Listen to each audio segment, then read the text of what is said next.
Conseils à la communauté pour lutter contre la haine en ligne. La vie numérique peut être à la fois excitante et angoissante. Passionnante car il y a beaucoup d'occasions de rencontrer, d'interagir et de connecter avec de nouvelles personnes. Pourtant, ce sont ces mêmes occasions qui peuvent vous exposer à la haine en ligne. La haine en ligne peut prendre de nombreuses formes, comme le partage non consensuel d'images intimes ou truquées, le vol d'informations personnelles ou le harcèlement pour insulter, humilier ou intimider. Ce sont les risques et les réalités qui viennent avec les espaces numériques et leur communauté. Des études ont montré que les personnes issues des communautés noires, racisées autochtones, les femmes, les filles, les personnes queer, trans, issues de la diversité de genre ou immigrantes, les minorités religieuses et les jeunes sont plus susceptibles de subir la haine en ligne. Avoir conscience des dangers et savoir comment réagir font partie de notre objectif. Internet peut être un lieu de connexion sûr et joyeux. Dans le cadre du projet Bloquons la haine, YWCA Canada travaille avec des jeunes pour renforcer leur résilience et prendre des mesures en matière de sécurité en ligne. Il existe des mesures simples à prendre pour protéger ses informations et sa vie privée en ligne. Choisissez des mots de passe forts et gardez-les en sécurité. Mettez en place l'authentification multifactorielle pour vos comptes. Vérifiez régulièrement les politiques et paramètres de confidentialité de la plateforme. Effacez les cookies du navigateur et n'autorisez que les cookies essentiels. Vérifiez l'URL du site Web.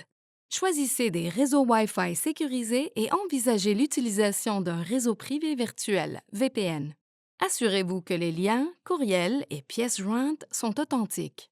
Sensibilisation aux médias sociaux. Évitez de trop partager sur les médias sociaux. Les limites comptent. Définissez les approbations de tags et supprimez les tags des messages qui vous mettent mal à l'aise. Si quelqu'un a partagé vos photos, vous pouvez demander à ce qu'elles soient retirées. Si vous avez envoyé des photos à quelqu'un, vous pouvez toujours lui demander de les supprimer. Vérifiez si vos comptes sont sécurisés. Divers services peuvent vous alerter si votre courriel, vos mots de passe ou votre numéro de téléphone ont été compromis dans le cadre d'une fuite de données. Protégez votre image. Il existe des outils qui permettent de rechercher des images de votre visage sur le web, ce qui peut aider dans le cas de photos publiées sans consentement. Ces gestes quotidiens peuvent vous aider à naviguer en toute confiance. Il est facile de penser que les espaces en ligne sont trop vastes pour qu'un individu puisse y faire une réelle différence. Si un nombre suffisant de personnes se comportent avec compassion et demandent des comptes aux plateformes, les cultures numériques vont évoluer vers l'inclusivité et une prise en charge collective. L'empathie en action. Chaque clic, chaque message, chaque commentaire et chaque partage peut être un pas vers la création d'un monde virtuel plus convivial. Engagement positif. Cherchez et interagir avec des contenus qui élèvent, inspirent et éduquent. Défendez les bonnes vibrations. Utilisez les outils de la plateforme pour signaler les contenus nuisibles et inappropriés. Cela les encourage à prendre des mesures pour prévenir la haine et protéger les utilisateurs. Éduquer et sensibiliser. Restez informé des nuances de la haine en ligne et de son impact sur différentes communautés. Construire des espaces plus sécuritaires. Interagissez avec des communautés virtuelles qui valorisent la sécurité, le respect et l'inclusivité. Les voix des jeunes et des personnes survivantes de violences doivent être au centre des solutions et des stratégies de création d'espaces plus sécuritaires. Il est temps de donner un nouveau look à Internet et nous avons justement les outils parfaits pour cela.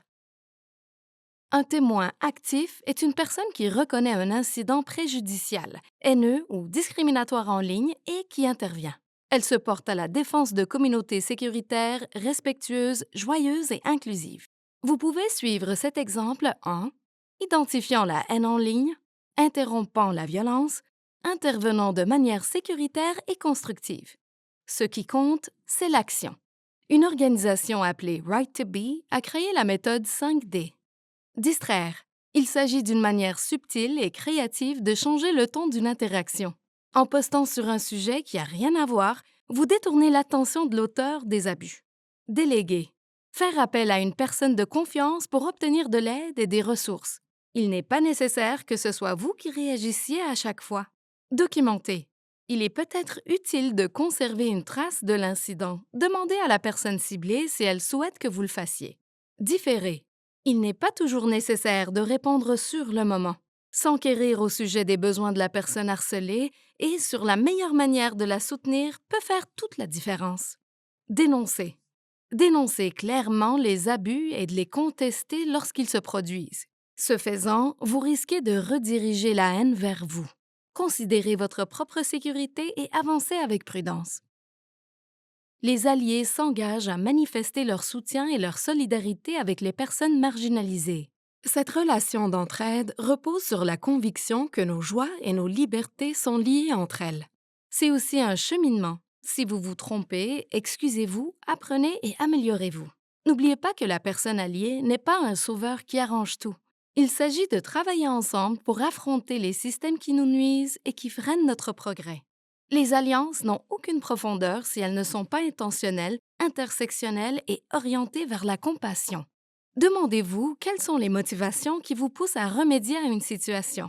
Lorsque quelqu'un prend la parole pour obtenir une reconnaissance sociale ou un certain pouvoir, le rôle d'allié peut se trouver performatif. Il peut s'agir de publier des messages sur un sujet sans se renseigner sur celui-ci ou sans écouter les individus concernés.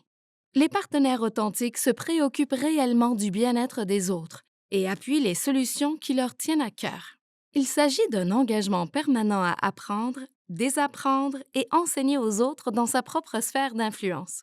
Les messages engagés en ligne peuvent être un moyen puissant de s'allier et de susciter un changement.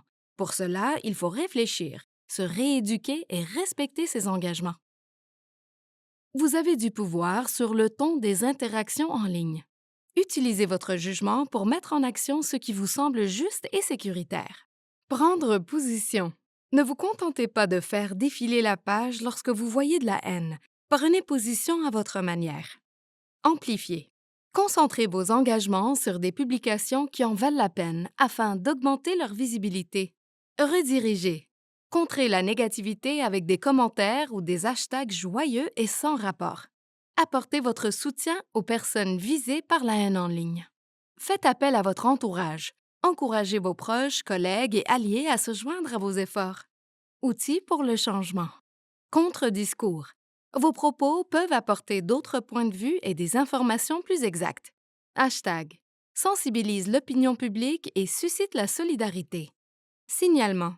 Effectué avec le consentement des personnes visées, le signalement peut aider les plateformes à supprimer les contenus haineux et les organisations à prendre des mesures. Empathie. Réagir avec compassion peut générer des interactions positives. Tenez compte de votre niveau de confort. Vous faites plus que de permettre à la conversation d'évoluer. Vous établissez une norme selon laquelle la haine n'a pas sa place. Assurez-vous de connaître vos propres motivations avant de tenter de désamorcer une situation. Éprouvez-vous de l'inquiétude pour la personne visée? Cherchez-vous à réconforter la personne en privé? Cherchez-vous à affirmer leur grandeur et à déclarer publiquement qu'elles sont une incroyable déesse et que la haine qu'elles reçoivent est totalement injustifiée? Sondez votre propre subjectivité. Votre participation est-elle sécuritaire et appropriée? Faites entendre des voix marginalisées et dénoncez les injustices sans en faire une affaire personnelle. Réfléchissez avant d'intervenir. Qu'est-ce qui vous retient? Les risques sont-ils trop élevés? Craignez-vous les réactions négatives? Avez-vous l'impression de ne pas avoir les outils nécessaires? Vous remettez-vous en question pour ne pas sauver la mise? Ou bien avez-vous déjà vécu de mauvaises expériences? Vous ne devez pas sentir l'obligation d'agir à chaque fois. Personne ne connaît mieux vos capacités que vous-même. Préférez le courage au confort, mais jamais à la sécurité. Dans le cadre du projet Bloquons la haine, YMCA Canada travaille avec des jeunes de tout le pays pour renforcer la résilience et agir en matière de sécurité et d'interaction en ligne. Rejoignez le mouvement pour bloquer la haine et construire de meilleurs espaces virtuels.